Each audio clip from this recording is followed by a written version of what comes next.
ডাক দিয়া বলে, নবী গো, আপনার 1400 সাহাবীর কলিজাটা ফেটে টুকরা টুকরা হয়ে গেছে। রাসূলুল্লাহটা কেটে দেওয়ার কারণে মনের মধ্যে তাদের কষ্ট ছিল। ওগো নবীজি, আপনার সাহাবীদেরকে সুসংবাদটা শোনায়া দেন। 10 বছরের কাগজের মধ্যে রাসূল থাকলে কি না থাকলে কি, আর আমি তাদেরকে খুশি করার জন্য রাসূলুল্লাহটা কোরআনের মধ্যে লিখে দিয়েছি। কোরআন থাকবে কিয়ামত পর্যন্ত, আপনার নাম থাকবে কিয়ামত পর্যন্ত। জোরে কোন সুবহান। মনের মধ্যে সাহাবীদের কষ্ট ছিল। একটা কাগজের মধ্যে রাসূলুল্লাহ না থাকার কারণে মনটা ভেঙে টুকরা টুকরা হয়ে গেছে। ওই কাগজে যদি রাসূল থাকতো তাহলে 10 বছর থাকতো, কিন্তু আল্লাহ কয় এমন এক জায়গার মধ্যে আমি রাসূল শব্দটা বসায়া দিছি, কিয়ামত পর্যন্ত রাসূল থাকবে রে। আমার নবীর নামটাও রাসূলুল্লাহ থাকবে। এই সূরা, এই আয়াতগুলি আগে নাজিল করিয়া রাসূলুল্লাহর সাহাবীদেরকে আল্লাহ খুশি করে দিছে। এখন তো মনে খুশি না বেতা? কারণ কাগজের লেখার মধ্যে না থাকার কারণে কষ্ট ছিল। এখন তো কোরআনে রাসূলুল্লাহ বসায়া দিছে, কিয়ামত পর্যন্ত রাসূলুল্লাহ নাম থাকবে। সুবহানাল্লাহ। সাহাবায়ে কেরাম সিদ্ধান্ত নিল, নবী গো, চলুন আমরা মক্কায় যাব। ওই হিজরতের পরে আর কিন্তু মক্কায় যায় নাই। তাই রাসূল ঘোষণা দিল মক্কায় যাবে হজ করার জন্য। মদিনা থেকে 1 2 নয়, 1500 সাহাবায়ে কেরাম লইয়া, 1400 সাহাবায়ে কেরাম লইয়া, বড়ি বেকা গুরু, তারপর হইল ছাগল, বেড়া, বকরি সব লইয়া গেছে মক্কায়। জবাই করব, কুরবানি দিব। হজ করার জন্য ইহরামের কাপড় পরিধান করছে। 1400 সাহাবী লইয়া মক্কায় গেছে। প্রায় 500 কিলোমিটার দূর মদিনা থেকে মক্কা। সেখানে মক্কা থেকে 19 কিলোমিটার দূরত্ব একটা জায়গার নাম হলো হুদাইবিয়া।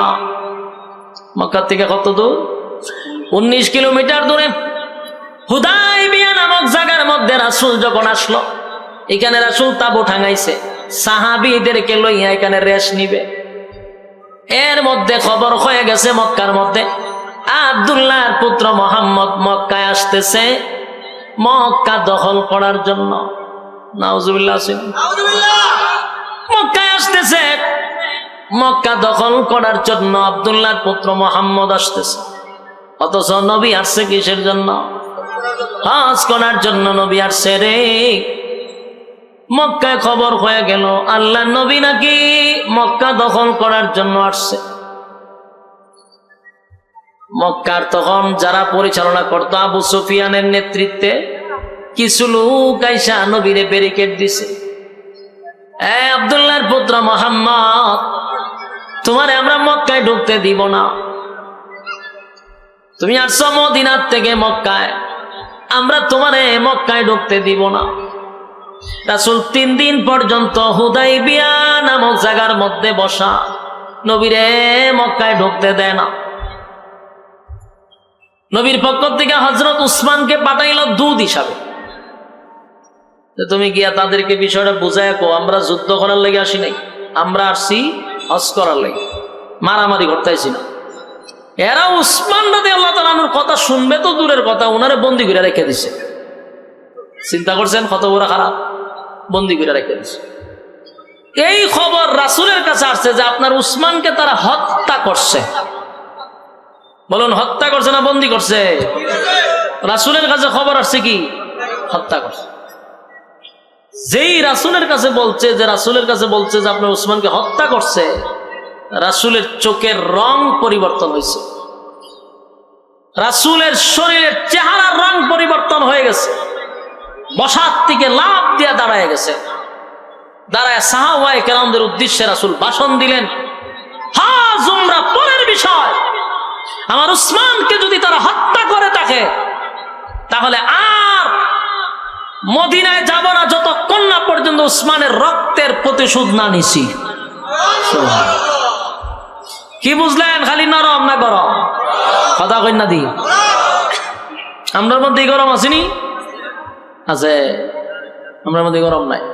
আমরার মধ্যে গরম থাকলে গোটা বরিশাল জেলার মধ্যে বিভাগের মধ্যে একজন আলেমদের রক্ত ঝরানোর পর আপনারা কেন ঘরে বসে আছেন? কথা কন না দিক বুঝে রয়েছেন তো? একজন আলেমের রক্ত ঝরাইছে, সেদিন আপনারাও বায়াত গ্রহণ করা দরকার ছিল যে চরমনার পীর সাহেবের রক্তের প্রতিশোধ না নিয়ে আমরা ঘরে ফিরবো না ইনশাআল্লাহ। দরকার ছিল, কিন্তু আমরা এটা করি নাই। সম্মানিত শুধু রাসূল সেদিন নিজেই দাঁড়ায় গেছে, দাঁড়ায় বলছে উসমানের প্রতিশোধ না নিয়ে আমি মদিনায় যাব না। তোমরা কারা কারা আমার সঙ্গে আসো, হাত তোলো। রাসূল সাল্লাল্লাহু আলাইহি সাল্লাম যখন হাত দিছে, সাহাবায়ে কেরাম হাতের মধ্যে এইভাবে রাখছে, রাইখা বললেন হুজুর আমরা সবাই আপনার কাছে বায়াত হলাম, উসমান রক্তের প্রতিশোধ না নিয়ে মদিনায় যাব না। ওইল বায়াত। এটা কি তা? এখান থেকে বায়াত আসছে। মূলত বায়াত হইছিল রক্ত দেওয়ার জন্য। কি দেওয়ার জন্য? আর আমরা তো সব বায়াত গ্রহণ হয় সাইলে ডাইলে খিচুড়ি খাওয়ার জন্য। আফসোসের বিষয়, বায়াত হয়েছিল রক্ত দেওয়ার জন্য, আর এখনের বায়াত চালু হয়েছে সাইলে ডাইলে খিচুড়ি বানায় একসাথে খাওয়ার, এলে বায়াত হয়। সম্মানিত শুধু রাসূল সেদিন সিদ্ধান্ত নিছে মক্কায় গিয়ে যুদ্ধ করবে। কিছুক্ষণ পরে এই যে বায়াত হয়েছে এই ঘটনা আবার মক্কায় গিয়ে ফুচ্ছে গেছে, গোয়েন্দা লয়ে গেছে। গোয়েন্দা গিয়ে আবু সুফিয়ান রে কয়ে রে দরবার তো লাগছে, বেজাল তো লাগছে। বলে কি? বলে উফাই থাকবে না। আব্দুল্লাহর পুত্র মোহাম্মদ নিজেই তরবারি হাতে নিয়ে সাহাবায়ে কেরামদেরকে নিয়ে ওয়াদাবদ্ধ হয়েছে, মক্কায় আক্রমণ করবে, উসমানের রক্তের প্রতিশোধ নিবে। মক্কার মধ্যে তো আলোড়ন শুরু হয়ে গেছে, কারণ এরাও কিন্তু ভয় পাইতেছে। আর 6টা বছর যুদ্ধ করছে, একটা তো ফিডা না খাই আইছে না। কথা হয় না? সমানে সাইজ করছে। মক্কার থেকে যারা গেছে একটারও ফিরত দিছে না, খালি গিরায় গাড়ায় কুবাইছে। এখন যে আবার যদি মক্কা ঘেরাও করে, তাহলে এদের সাথে যুদ্ধ করে আমরা পারবো না, মক্কা তাদের হাতে নিয়ে যাবে। ওই খুব ভয় পাইছে। আয়া তাড়াতাড়ি উসমান রাদিয়াল্লাহু তাআলাকে তাড়াতাড়ি ছেড়ে দিছে, তাড়াতাড়ি ছেড়ে দিছে। উসমান রাদিয়াল্লাহু তাআলা যখন চলে গেলেন হুদাইবিয়ায়, রাসূলের সামনে গিয়ে দাঁড়াইছে। রাসূল দেখে উসমান তো আইসা বসছে। উসমান যেহেতু আসছে, আমরা তো যুদ্ধ করতে আসি নাই, আসছি কিসের জন্য? হজ উমরা করার জন্য। আমরা ভেবেছিলাম উসমানকে হত্যা করছে। উসমান যেহেতু জীবিত আছে, সেখানে আর আমাদের যুদ্ধ করার কোনো দরকার। রাসূল শান্ত হয়ে গেছে। কিন্তু মক্কার মানুষ রাসূলকে মক্কায় ঢুকতে দেয় না। কিছুক্ষণ পরে আপনার আসছে, মক্কার যত বড় বড় লিডার ছিল সবগুলা রাসূলের সামনে আসছে। আয়েশা বলতেছে আপনি কেন আসছেন? আল্লাহর রাসূল তাদেরকে সুন্দরভাবে একটা বক্তব্য দিয়ে বুঝাইছে। বলে শোনো, 13টা বছর এক সাইডে আমরা মারছ, রক্তাক্ত করছ, বিটা বাড়ি ছাড়াইছ। প্রতিশোধ নেওয়ার জন্য মদিনার থেকে মক্কায় আসি নাই, প্রতিশোধ নেওয়ার জন্য মক্কার থেকে মদিনায় আসি নাই। আমরা আসি হজ উমরা করার জন্য। এখন মক্কার মানুষ কইটা যদি হয় কথা, তাহলে আমাদের কিছু চুক্তি আছে, আপনাকে বিনা চুক্তিতে আমরা মক্কায় ঢুকতে দিব না, কারণ আপনি আমাদের অনেক লোকরে মারছেন। এখন আপনারা আমরা ঢুকতে দিব, এটা আমাদের বিশ্বাস হচ্ছে না। সুতরাং চুক্তিতে আসুন, সন্ধিতে আসুন। ওই হুদাইবিয়ার সন্ধি হয়। ইতিহাস যারা পড়ছেন সন্ধি শুনছেন তো? এই হুদাইবিয়ার সন্ধি এখানে দাঁড়ায় হয়। বলে সন্ধি কি? বলে আমাদের কিছু শর্ত আছে। শর্ত হলো 10 বছরের ভিতরে আপনাদের আর আমাদের মধ্যে কোনো যুদ্ধ হবে না। ওই যুদ্ধ বন্ধ করে দিচ্ছে মক্কার মানুষ, বলছে যুদ্ধ হইতো না। রাসূল কাচ্চা মাইনা নিলাম, যুদ্ধ করতাম না। 2 নাম্বার হলো এই বছর আপনারা হজ উমরা করতে পারবেন না। চিন্তা করেন কত বড় খারাপ। এই বছর হজ উমরা করতে পারবেন না। তোমরা তো 10 বছর যুদ্ধ করতাম না, মাইনে নিছি, উমরা করতে দিবা না কেন? না দিতাম না। আগামী বছর আইবেন, আইয়া এই বছর একটা খাজা করে যাইবেন। দেন মানেননি, নাইলে বাদ দেন।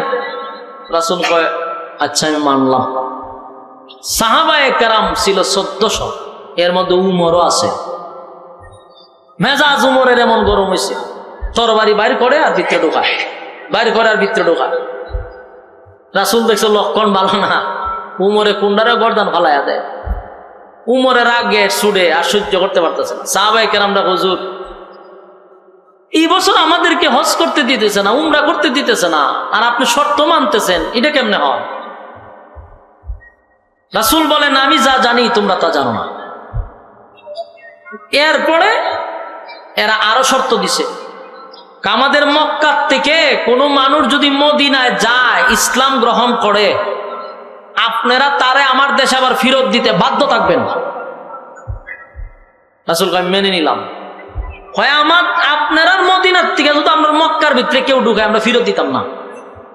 বলুন তো দেখি, শর্তটা উভয় পক্ষে রয়েছে না একতরফা হয়ে গেছে? এক চাটিয়া হয়ে গেছে। ও সর্বনাশ। হেরা ভাই আমরা লোক গেলে ফেরত দিবে না, আপনারা লোক গেলে ফেরত দিতাম না। তার মানে প্রতিটা চুক্তি, প্রতিটা শর্ত অপমানজনক। কথা কয়? সাহাবায়ে কেরাম খুব রাগান্বিত এবং মেনে নিতে পারতেছে না, কিন্তু রাসূল মেনে নিচ্ছে। রাসূল মেনে নিলে সাহাবীদের কোনো কিছু করার আছে? রাসূলকে যে শর্তগুলা দিচ্ছে, বলুন এগুলা কি উভয় পক্ষের না একতরফা? সম্মানজনক না অসম্মানজনক? অসম্মানজনক। এই অসম্মানজনক চুক্তি যখন করা শুরু করছে, অসম্মানজনক চুক্তি যখন করা শুরু করছে, সাহাবায়ে কেরাম খুব রাগান্বিত। এতে খুশি না, রাসূল বড় বেজার।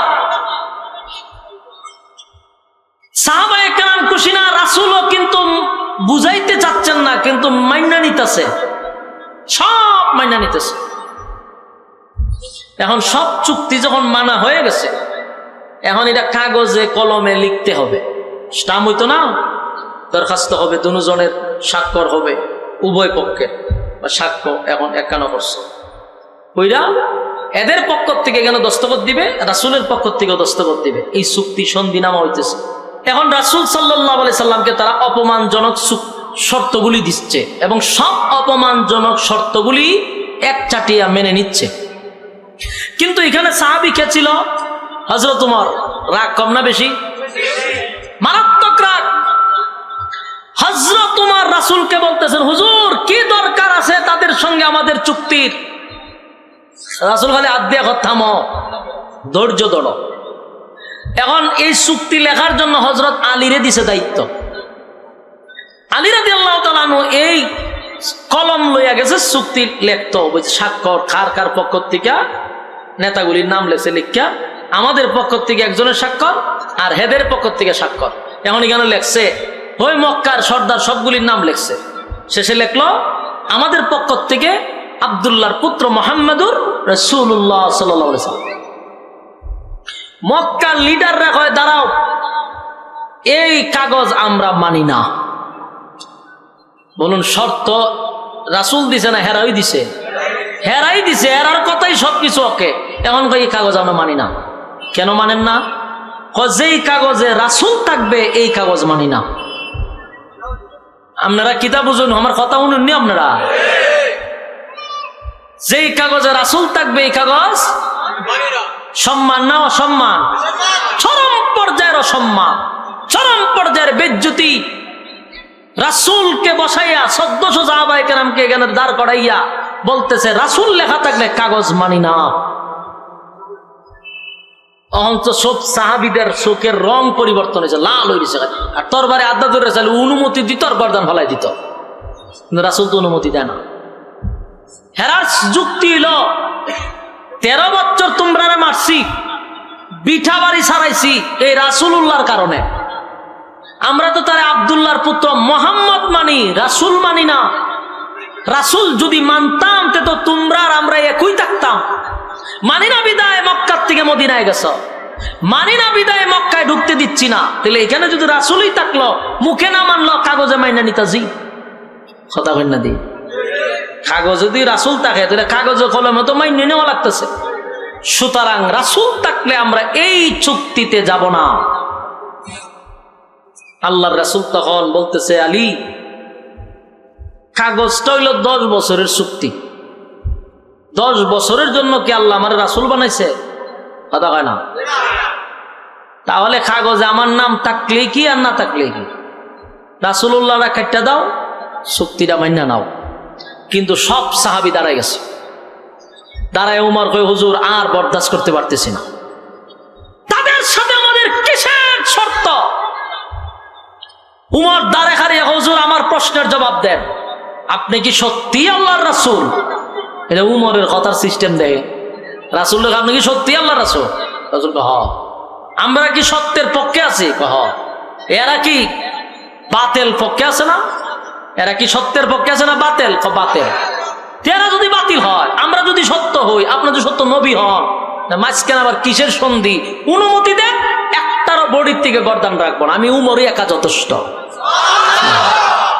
এদের সাথে কিসের সন্ধি? আল্লাহ রাসূল কয়, থামো থামো। উমর আবার থামছে। এখন হযরত আলী রে কইছে, লেখো।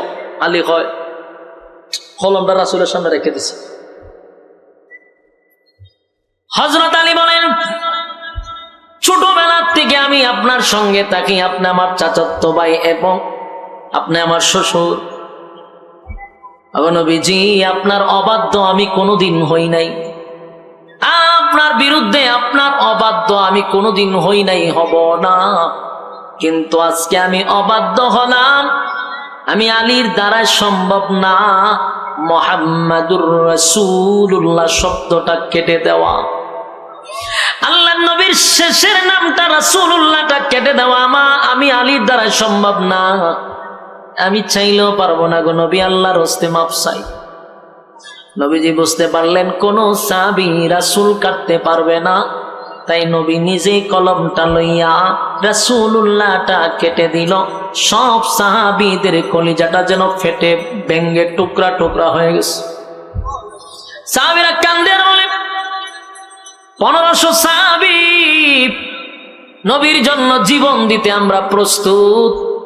যেই নবীর জন্য বিটা বাড়ি ছাড়লাম, যেই নবীর জন্য আত্মীয় স্বজন চাললাম, মা বাবা ছাড়লাম, আজকে আমাদের সেই নবীরা আমাদের সামনে দাঁড় করাইয়া রাসূলুল্লাহটা কেটে দিল।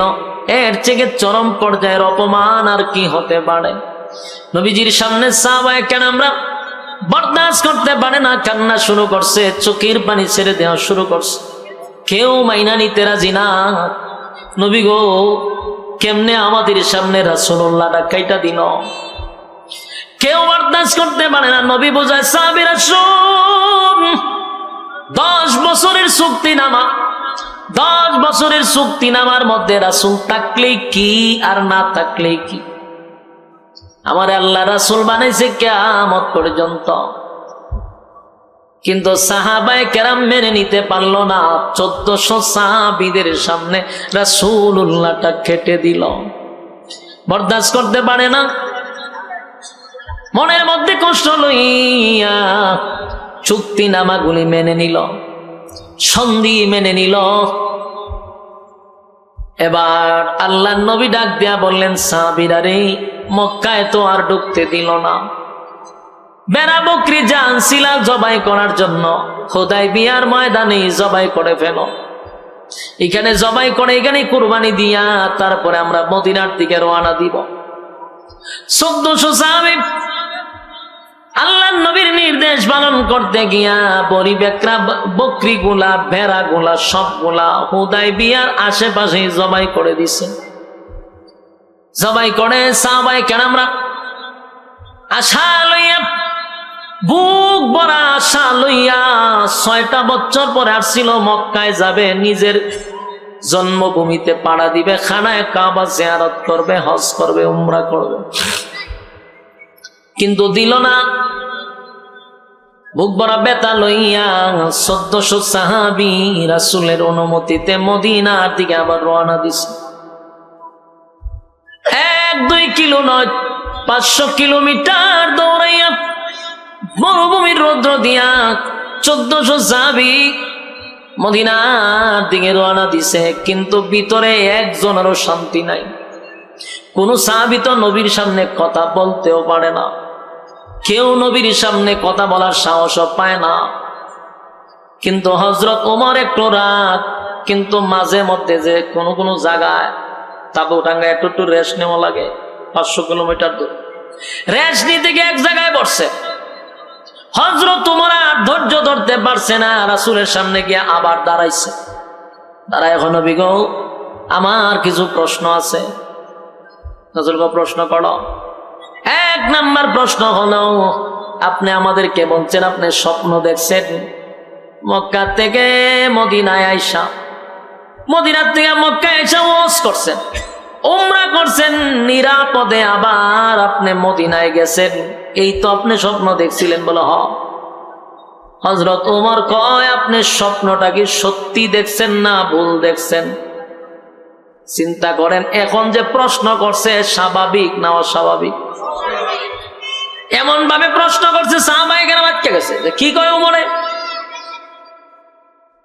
2 নাম্বার কথা হলো, নবী গো, আপনি যদি সত্যই স্বপ্ন দেখে থাকেন, আপনার স্বপ্ন তো ওহী বাস্তব, তাহলে বাস্তব হইলে আমরা মক্কায় গিয়ে হজ করতাম, নিরাপদে মদিনায় যাইতাম। কিন্তু আপনার কথা অনুযায়ী তো মক্কায় আমরা ঢুকতেই পারলাম না। হজ করব দূরের কথা, অপমানজনক কিছু শর্ত লইয়া নিরাপদ ছাড়া আমরা এখন মদিনার দিকে যাইতেছি। আপনি কি স্বপ্ন দেখলেন, আমাদেরকে কি বললেন? আল্লাহর নবী তখন রাগ হয়ে গেছে।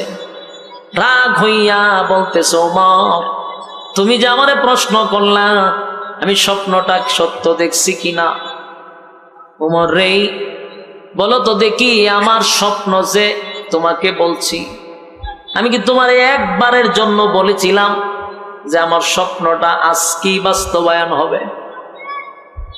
হ্যাঁ বলুন, রাসূল একবারও বলছে যে আজকে আমার স্বপ্ন বাস্তব হবে? তো বলে নাই। বলছিলাম তোমারে না, তা আমি যদি তোমারে বইলা না থাকি, তুমি আমার এইরকম প্রশ্নটা কেন করলা? আমার স্বপ্ন আজকে বাস্তবায়ন তো হওয়ার কথা না, 1 বছর পরও তো হইতে পারে, 3 বছর পরও তো হইতে পারে, 4 বছর পরেও হতে পারে। সুতরাং তুমি এমন প্রশ্ন করলা কেন? হযরত ওমর চিন্তা হলো, কথা তো ঠিক, রাসূল তো স্বপ্ন দেখছে, বাস্তবায়নতে হবে এটা তো বলে নাই কবে। তখন উমর লজ্জিত হয়ে গেছে, রাগের মাথায় নবীরে প্রশ্ন কইরা নিজেই লজ্জিত, আর একটা কথা বলার সাহস পাইল না। অনেক কথা উমরের জমা ছিল, কিন্তু প্রশ্নে হেরে যাওয়ার কারণে লজ্জায় শরমে আর বলতে পারল না। হযরত উমরের কথাগুলি শুইনা রাসূল রাগ হইল, উমর ক্ষমা চাইল, হুজুর আমার ভুল হয়ে গেছে। 1400 সাহাবীর কলিজায় ব্যথা লইয়া মদিনার দিকে রওনা দিল। মনের মধ্যে কষ্ট হলো, 1400 সাহাবীরে দাঁড় করাইয়া এতগুলা অপমানজনক শর্ত দিল, আবার রাসূলুল্লাহটা কেটে দিল।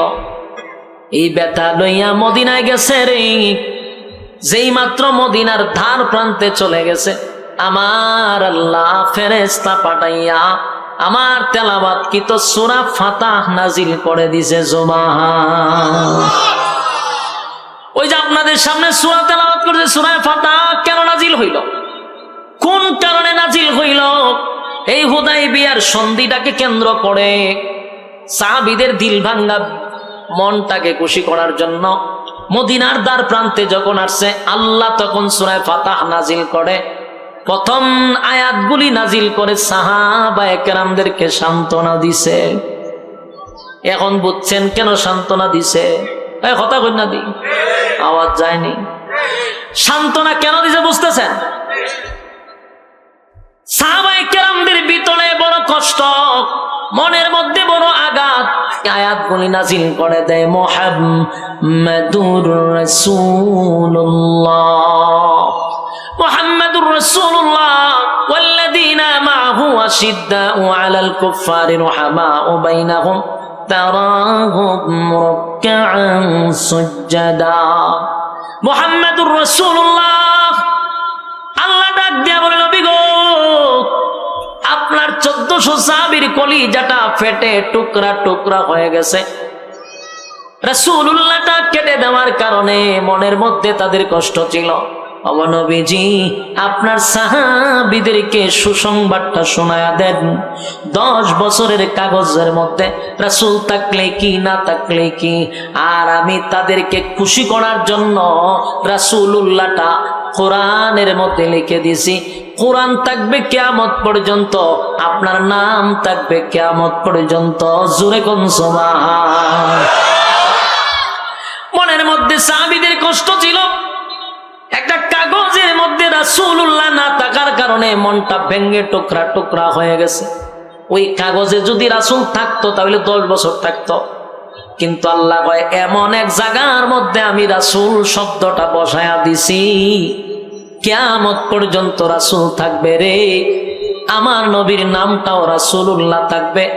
এই সূরা, এই আয়াতগুলি আগে নাজিল করিয়া রাসূলুল্লাহর সাহাবীদেরকে আল্লাহ খুশি করে দিছে। এখন তো মনে খুশি না বেতা, কারণ কাগজের লেখার মধ্যে না থাকার কারণে কষ্ট ছিল। এখন তো কোরআনে রাসূলুল্লাহ বসায়া দিছে, কিয়ামত পর্যন্ত রাসূলুল্লাহ নাম থাকবে। সুবহানাল্লাহ। এই আয়াতগুলি নাজিল করে সাহাবীদেরকে খুশি করছে, সাহাবীদেরকে খুশি করছে। আমি আপনাদের কাছে জানতে চাই, খালি কি সাহাবায়ে কেরামরাই কষ্ট পাইছে, না আমার নবীও কষ্ট পাইছে? নবীর ভিতরে কষ্ট আছে না নাই? বড় আশা লইয়া 1400 সাহাবী লইয়া গেছিল মক্কায় হজ করবে, উমরা করবে, কিন্তু এমন একটা আঘাত পাই আসছে, নবীর ভিতরে কষ্ট আছে। আল্লাহর উপরে ধৈর্য নিয়া, আল্লাহর উপরে ভরসা কইরা সবগুলা নবী মেনে নিল, বিতর্কিতে গেল না, অপমানটা সহ্য করলো। আমার আল্লাহ বলেন, আমার বন্ধু সবগুলা অপমানজনক শর্ত মেনে নিছে। বন্ধুর মনের মধ্যে কষ্ট আছে রে, বড় আশা লইয়া মক্কায় গেছিল হজ করার জন্য, কিন্তু বন্ধু ফিরে আসছে, বন্ধুর ভিতরে কষ্ট আছে। এই জন্য আল্লাহ সূরা ফাতিহা নাজিল করিয়া প্রথম অংশগুলা পড়ে নবীরে সান্ত্বনা করে দিছে। সুবহানাল্লাহ। এক যুবক ভাই দিলের কান লাগায় শুনেন, সূরা ফাতিহা নাজিল করিয়া শেষের অংশ সাহাবীদেরকে সান্ত্বনা করছে। সূরা ফাতিহার প্রথম অংশগুলি নাজিল করিয়া আমার নবীরে আল্লাহ নিজেই খুশি করছে। সুবহানাল্লাহ। আল্লাহ তখন নাজিল করে দেয়, ইন্না ফাতাহনা লাকা ফাতহাম মুবিনা লিয়াগফিরা লাকা আল্লাহু মা তাকদ্দামা মিন যামবিকা ওয়া মা তাআখারা ওয়া ইউতিম্মা নি'মাতাহু আলাইকা ويتم نعمته عليك ويهديك صراطا مستقيما وينصرك الله نصرا عزيزا هو الذي أنزل السكينة في قلوب المؤمنين ليزدادوا إيمانا مع إيمانهم ولله جنود السماوات والأرض وكان الله عليما حكيما। আয়াত নাজিল হয়েছে, এই সূরার প্রথম নাজিল হওয়ার পরে আল্লাহ তার বন্ধুরে খুশি করলো। এই সূরার শেষের দিক নাজিল করে সাহাবীদেরকে খুশি করলো। এই সূরা ফাতিহা নাজিল হওয়ার মেইন কেন্দ্র হলো হুদায়বিয়া নামক সন্ধিকে কেন্দ্র করে আমার নবী অপমানজনক সত্যগুলা মেনে নিছে। আল্লাহ নাজিল করে জানায়া দেয়, ইন্না ফাতাহনা লাকা ফাতহাম মুবিনা। প্রকাশ্যে আল্লাহ ঘোষণা দিল, বন্ধু এই শর্তগুলা মেনে নেওয়ার কারণে, হুদায়বিয়ার সন্ধিতে অপমানজনক শর্ত মেনে নেওয়ার কারণে আমি আল্লাহ আপনি নবীকে প্রকাশ্যে বিজয় ঘোষণা দিলাম। লম্বা ইতিহাস, পরবর্তী মক্কা বিজয়ের একমাত্র কেন্দ্র ছিল এই হুদায়বিয়ার সন্ধি। সুবহানাল্লাহ। হুদায়বিয়ার সন্ধি মেনে নেওয়ার কারণে কারণেই আল্লাহ পরবর্তী মক্কা বিজয় করছেন, এই সন্ধির কারণে। সুবহানাল্লাহ। আল্লাহ সবাইকে বোঝার তৌফিক দান করুন, সকলে বলে আমিন। আল্লাহুম্মা সাল্লি আলা মুহাম্মাদিন ওয়া আলা আলি মুহাম্মাদ কামা সাল্লাইতা আলা ইব্রাহিম ওয়া আলা আলি ইব্রাহিম ইন্নাকা হামিদুম মাজিদ। আল্লাহুম্মা আমিন। ربنا ظلمنا أنفسنا وإن لم تغفر لنا وترحمنا لنكونن من الخاسرين ربنا لا تزغ قلوبنا بعد إذ هديتنا وهب لنا من لدنك رحمة إنك أنت الوهاب